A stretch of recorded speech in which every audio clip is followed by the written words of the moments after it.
Sheriff, this is what we the people are asking this morning. Disarm the Park Service. We're faced with a decision to either get the cattle or be the cattle. But we're staying here until they're gone. We want those arms picked up, don't we? Yeah! The crowd is now moving forward toward the barrier. The police have been telling everybody they're going to shoot if we don't move back. As we approach the one-year anniversary of the standoff at the Bundy Ranch, I want to take another look at what happened, especially in light of the lies and slander from media like Glenn Beck and the dangerous characterization by Obama, Harry Reid, Homeland Security, that labeled the community standing together against brutality as domestic terrorists. On April 7, 2014, Paul Joseph Watson wrote an article, Armed Feds Prepare for Showdown with Nevada Cattle Rancher, with the subtitle, Ruby Ridge-Style Standoff Brewing, as Bundy says he's prepared to be killed. The property rights dispute had been going on for decades, but now things were beginning to come to a head. Hundreds of federal officials, aided by helicopters, low-flying aircraft, hired cowboys, began rounding up Bundy's cattle the preceding weekend as Bundy accused them of trespassing. And as supporters from the local community and protesters headed to the area to demand that the feds back off, the BLM had created a First Amendment area out in the middle of nowhere where demonstrators could voice their concerns, but nowhere else. This area right here, this small area here, was cordoned off with orange temporary light construction barriers marked for free speech zone. It just shows you how quickly your free speech zones can disappear. When you allow them to be contained to a very small area, it's gone. But we're here, and we want to tell the BLM something about how upset we are with what's going on here, but there's no government agency here to listen to us. That's the whole reason you don't confine people to remote areas from what's happening. Not only had the federal agents been confiscating Bundy's cattle, they had also set up agents with sniper rifles, pointed at the ranchers, pointed at the protesters. The crowd had been building throughout the week, and on Saturday there was a huge crowd. To defuse it, the sheriff came in the morning to address the crowd and tell them that the powers that be had graciously consented to allow the last rancher remaining in business in the area to continue grazing. Never mind that he had had most of his cattle rustled by the army of BLM contractors for the past several weeks. With that being said, I believe a press release has already been put forth that the BLM is going to cease this operation. The Gold Butte allotment will be reopened to the public. Much to the surprise of the sheriff, Bundy said that wasn't good enough. Sheriff, this is what we the people are asking this morning. Disarm the Park Service.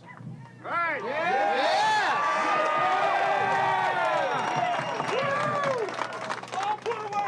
At Lakemead and Red Rock Park and all other parks that the federal government claims they have jurisdiction over. Yeah!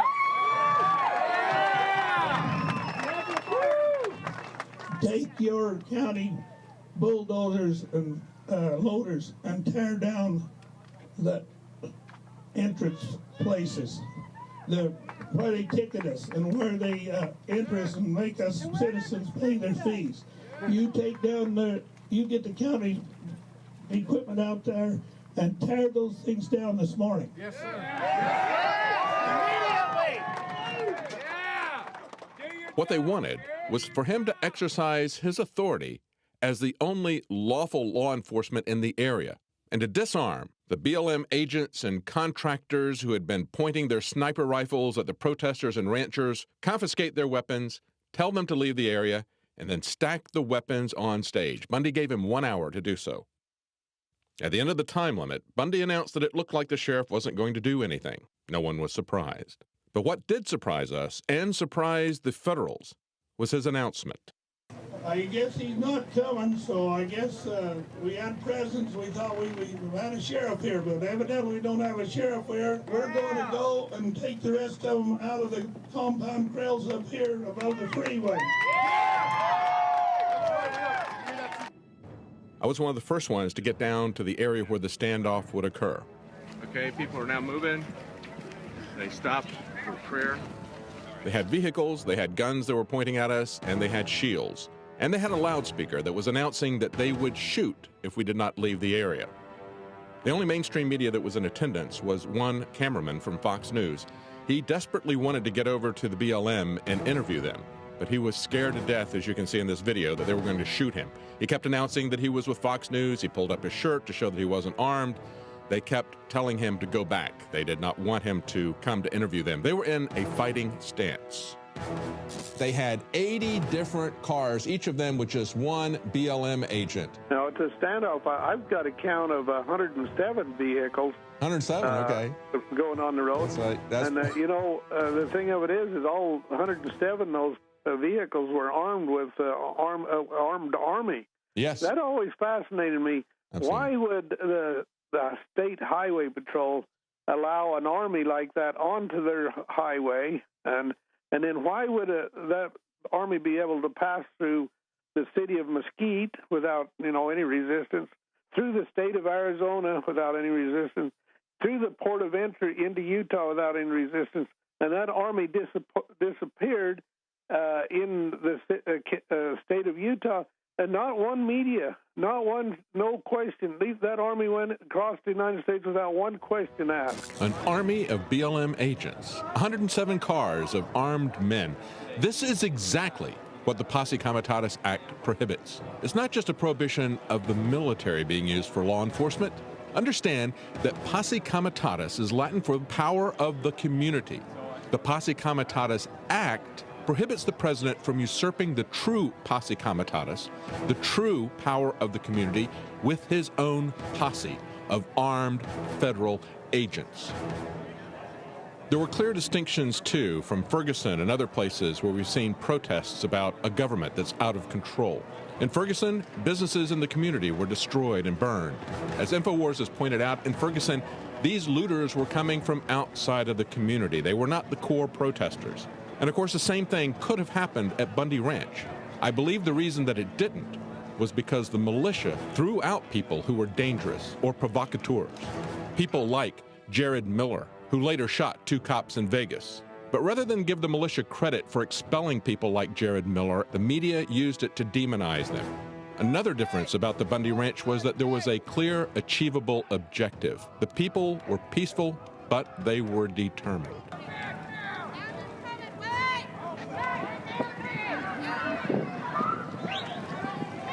The police have been telling everybody they're going to shoot if we don't move back.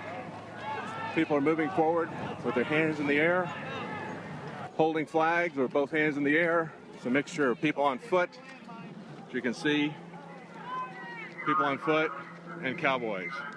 They decided they're going to pull those pins, but it's only going to be Bundy and his son. That's it. It's the people or not, and you guys need to leave. Okay. You need to leave. That's the and I'm term. telling you, you need to de-escalate the situation. No, I'm you need imparting to upon you your responsibility to This is de-escalate. how you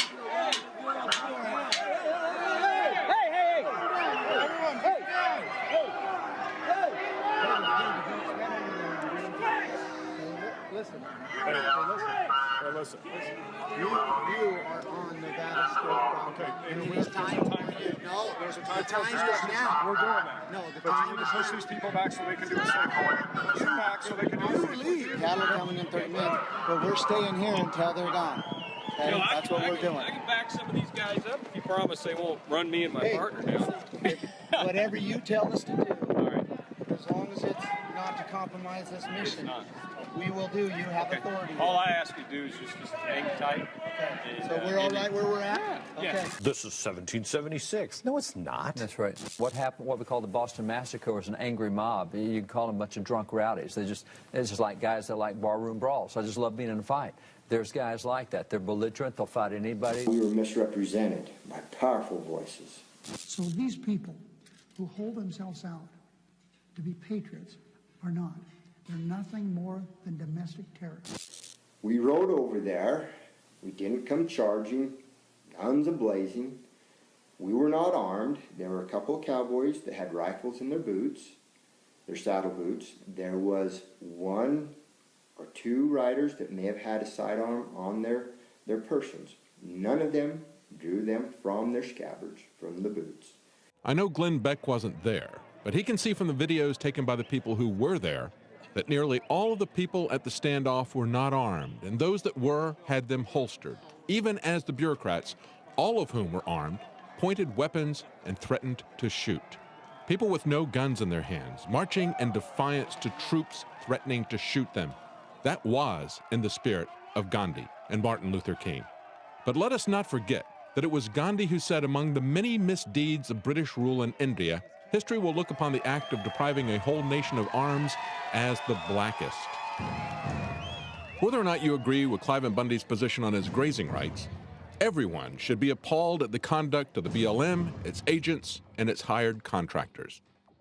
Free speech containment areas, government snipers pointed at protesters and ranchers for weeks, violent, brutal confrontations with peaceful protesters, all manifestations of a government that is dangerously out of control. The Bundy standoff wasn't just a news event. What we saw with the showdown was that there are still Americans that won't be treated like slaves. There are still Americans that will stand with their neighbors against an army of federal bureaucrats and contractors that threaten and brutalize them. What we covered in the rural West was a government out of control and acting provocatively, as we would see again in just a couple of months in Ferguson. Unlike Ferguson, the crowd would not turn into a mob attacking its neighbors, burning their businesses.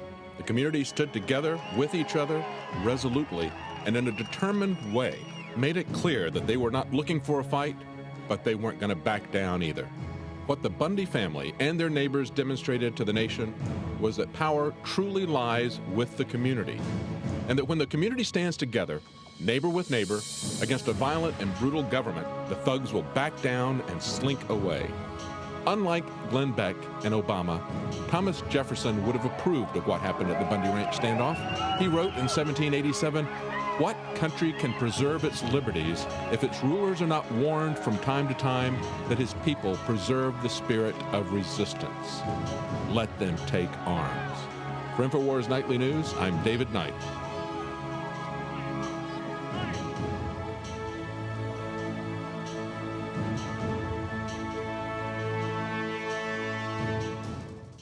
Hi, I'm Alex Jones. Most of you know me as a syndicated radio host and documentary filmmaker. When I got on air 20 years ago, I was only 21 years old. And if you go back 20 years ago, I weighed 180 pounds. I jogged 6 miles every other day. I lifted weights 5 days a week. I could swim 2-3 miles. Then I discovered the New World Order, the globalists, their agenda. I started an access television show. Shortly after that, I was able to get a local radio show. I was so dedicated to my work and hanging around with radio guys that I began drinking. I began smoking cigars and then even cigarettes. I transformed from looking like a white Bruce Lee to looking like a Jabba the Hutt. It was my friend Tommy Pilata, a film producer. He said, "Alex, you're killing yourself not caring about your body. You're gonna end up having a heart attack when you're 50 years old. You gotta stop."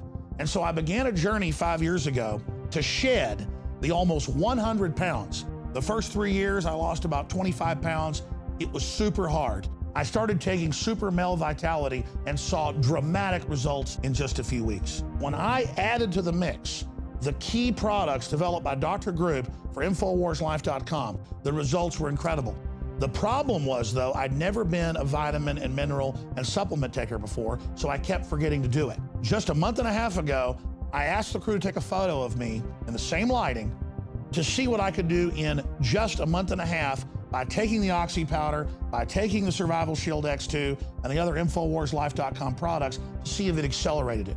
And it did. This is what happened in just 45 days. We took this photo back there in the back office, and I already lost a lot of weight, but I lost another 6 pounds with the Oxy powder and the other products at InfoWarsLife.com. And this photo was just taken a few days ago. And it wasn't just the acceleration of weight loss. My muscle mass increased, along with my stamina and overall energy and libido. Take the InfoWarsLife.com challenge today and transform your body.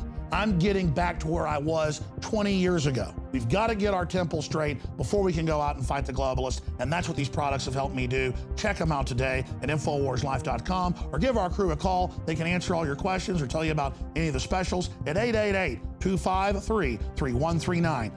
Today is the day to take the InfoWarsLife.com challenge and to secure your bottle of Super Male or Super Female Vitality.